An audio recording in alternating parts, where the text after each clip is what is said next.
Imagine thousands of dollars a week rolling into your bank account. All your friends are wondering, how'd you do it? Confidence at an all-time high.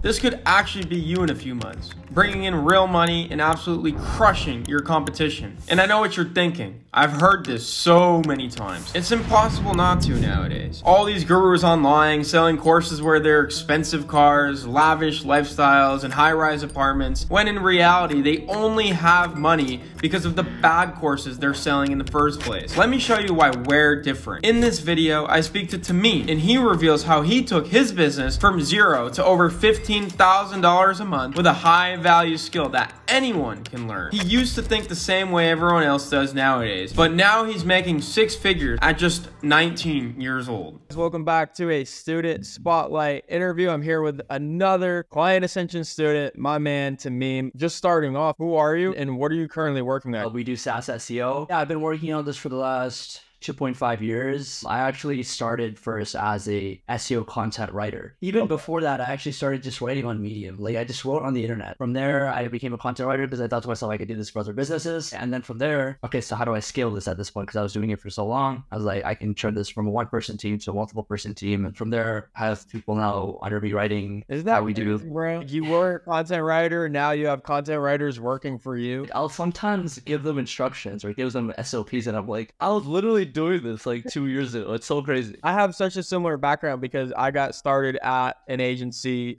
making cold calls. And so I didn't want to make cold calls the rest of my life. So I learned the structure of the business that I was working for. That's how I had the idea to create my own agency. But instead of making cold calls, we actually got our start with like LinkedIn automated messages because we could do the same thing you do on the phone, but through LinkedIn, which eventually then led us to doing cold email. And it's also cool for your team because you can tell them your journey. And if their aspirations are higher, they can feel good about being in the position they're in with your leadership and guidance because you can help them get to where you're at. It always comes full circle, which is exciting and is good motivation to keep going. It gives a unique edge to your business if you're actually doing what you're selling. It helps everything, even from sale. Like you just know what you're talking about so much better. About that thing you mentioned about the cold call agency, yeah, we actually have very similar journeys because it wasn't a cold call agency for me, but it was an SEO agency, right? And so literally in my head, I always knew content writing wasn't going to be the end. And then I saw this and I was like, I saw this was literally possible. I got to see how he operated it and everything. And I was like, wait, I could do this. So that's why I was able to scale so fast in a matter of 2 years because I saw firsthand. We can go on such a tangent here because it's such similar stories. A good question that the audience is probably wondering now is what was the jumping off point for you? Like when did you make the decision to go all in on your own agency? And what core learning or takeaway did you have from working for another agency that helped you, like you said, to speed up the learning curve these past 2.5 years? I wanted to start an agency about 8 months into being a content writer, right? But in my opinion, 8 months of content writing was not enough to actually be super good at it. But at the time I was like, I want to start an agency, but I was hesitating. And then finally I'm like, you know what? This is getting kind of boring because I was sitting at an MRR for around 6K a month for a while. And I was like, okay, I'm getting very used to this. I'm getting comfortable. I don't want to get comfortable. I think we have to move to the next step. And now it's time to scale the business, start the business. I'm like, okay, let me start more outreach. Let me find writers and let me actually start focusing on the right things. And then literally 3-4 months into that is when I first saw like some TikTok video from Daddy. His delivery, his tone of voice resembled some other people that I've heard online, a little bit of Alex Hormozy, a little bit of everything I've seen. He sounded very authentic, right? So I was like, okay. And then he came up like a couple more times. I was like, okay, what is client ascension? I clicked on it. I learned everything else. I already hopped on like 4 other calls with other similar programs like client ascension. Yeah. But I didn't like their salespeople really. They didn't convince me that this was something I wanted to do. And then that night I went on a walk and I was like, oh, this is something I actually have to do. Before client ascension, I was under the impression that buying my way into something, it's somehow not authentic. I looked at it like, okay, but the only reason we met or the only reason we're friends or the only reason we're partners is because I paid. This was kind of like a barrier for me. I'd rather go on Reddit or something or build relationships online. The problem with that though, there's no way to actually vet if these guys are doing what they're saying. They could say that they're making 10K. You are never going to see their Stripe dashboard. You don't know if they're actually doing that. What I realized after paying for client ascension and paying every month, it's almost like a filter for all the bullshit. Because if someone's paying, for example, $2,000 a month, then it's like, you know that they're making money. money. And then you know that they know what they're doing. And then now it's so much easier to connect with these people, relate to these people, like actually create partnerships without any of that worry. That's sort of how I met Client Ascension and my mindset shift that happened after that. That's crazy, bro. That's such an interesting perspective, and I really appreciate you sharing it. Making a big decision to invest in a coaching program, and one thing you pointed out that our team did well was the sales process, which is something that programs don't do well with, which is probably easier to do well with than the actual fulfillment, because you could sell how amazing the program is and all the things you're going to get by signing on, and then you sign on and you're like, this is nothing compared to what they explained it. That's a question I have, is like, okay, Peter did this great job selling you into the program. He really thought it through. You checked all the boxes. You're confident in your decision to join. What happens next?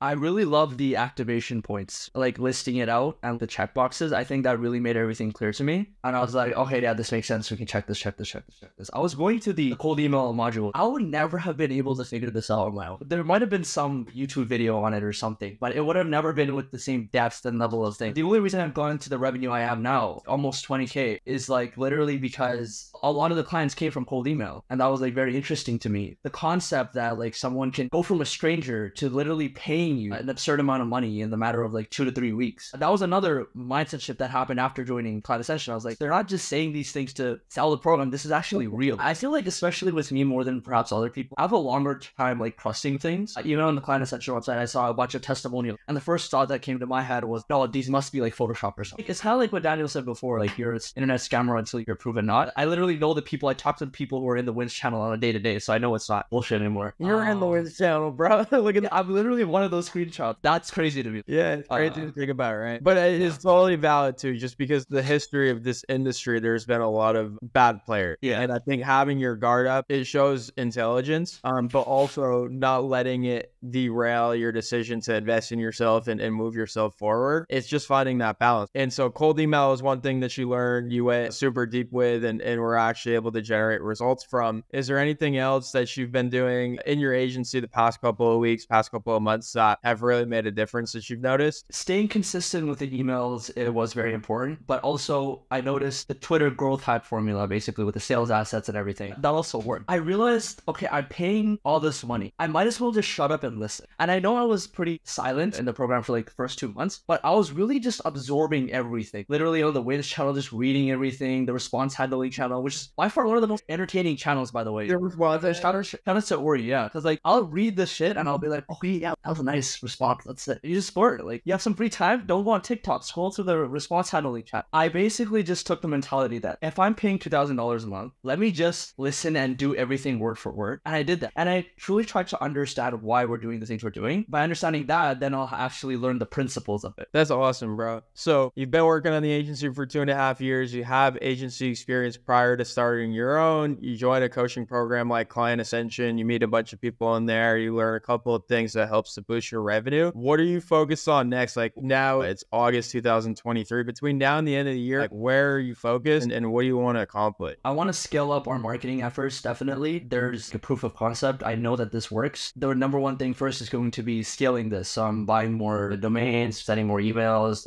producing more content. I've also made the shift to the fact that as the founder, 80% of my efforts should go towards growth and sales only. This is how I want to focus for the next year. Another thing that happened after joining Client Ascension was I realized that I needed to add more to my skill set. I was just a content writer. Now we're an SEO agency. I knew about technical SEO and I knew about link building, but I just never really dabbled. I did some work, so I knew what to do. I just didn't really do it that much. So now it's just growth and sales that I'm focusing on, and then making sure that I'm mastering fulfillment in terms of those who are under me, like creating the right standard operating procedures. One of the things that really stands out is transitioning from just being a content writer to being a more prized service provider. The way Daniel describes this is like logistical intensity. If you're offering someone to just do content writing, that is only like one of the things they need. So the more things you can do for them that are important are going to drive results, you're going to instantly level yourself up in the marketplace. And then the other thing that she pointed out, which is why I push this stuff so hard, is you're just going to do more volume. You're going to send more emails. You're going to post more content. You're going to hire more people. Once you figure out something that works, you can scale it. Getting into my favorite question of these interviews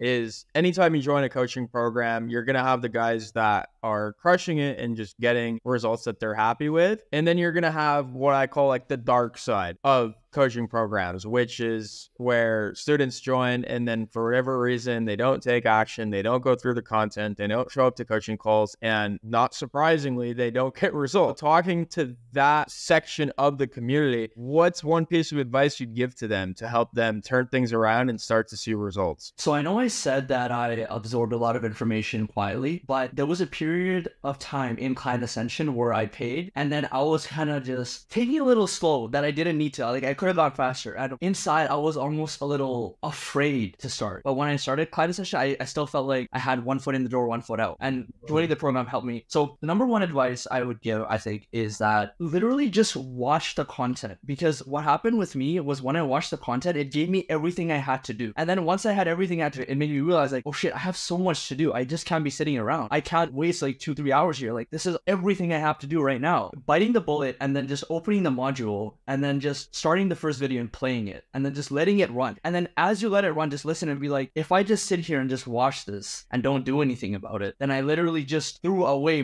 all this money for no reason. If I'm that kind of person, then I never belonged here in the first place. Another thing is that student success coach, I think this is very important, especially for a remote program. When Chris is messaging me or is on my ass or like creates challenges like the sales asset challenge or the weekly task accountability stuff, right? And they're literally telling you, you do this. He went through the modules, he saw how much I finished, and then he noticed I didn't watch a certain video, and then he literally took that video. He's like, watch this one, by the way, right?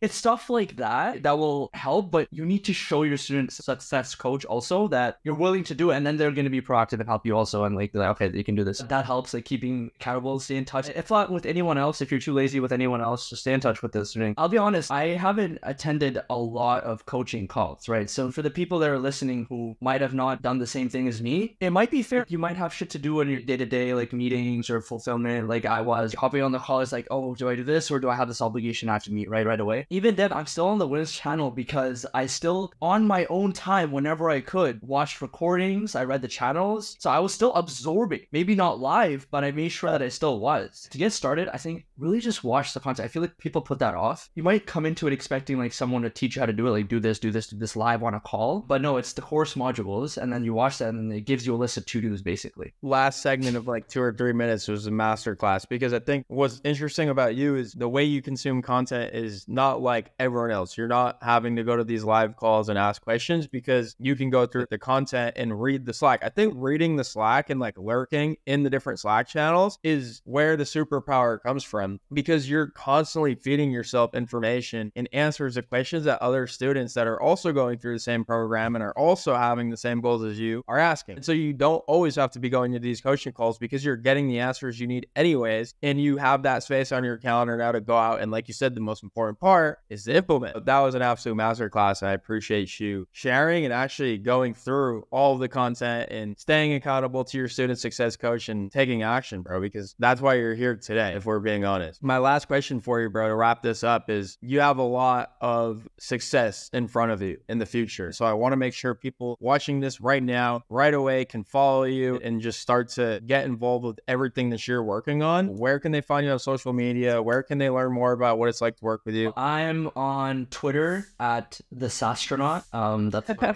Well, LinkedIn is just Tamim Rahman. You can just Google that and then I'll hop. And the website is wetalkthetalk.co if you want to engage with us actually as a client. Thank you for taking the time. Hopefully you had some key takeaways that you can immediately go out and implement in your business, like Tamim mentioned he's doing all the time. And if there's any questions or follow-ups you guys have for us, drop a comment below and we'll get back to you right away. Thanks so much. See you guys next time.